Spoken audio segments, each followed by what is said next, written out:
Irak Türkmen Cəbhəsi Kifir İl Başkanı olarak çalışmalarımız devam edirik. Kifir'de bizim kıymetli Hasan Samin abimizin evi çok hilakti, yalğız yaşırı, maaş da yoktu.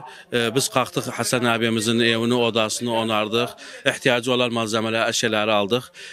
İnşallah imkanlarımıza göre elimizden geldiği kadar cemiyetimizin yanımızda durmaktayız. Bu vacibdir ismimize, bütün insanlarımıza hizmet etmek için. Onun için buradan da inşallah güzel hayatlar diyarı gözüne, sağlıklı hayatlar diyarı gözüne, bu elimizden geldiği kadarca Irak Türkmen Cəbhəsi olarak Kifir'de adım adım bütün insanlarımızın yanında oluruz, bütün insanlarımıza hizmetlerimizi yetiştiririz.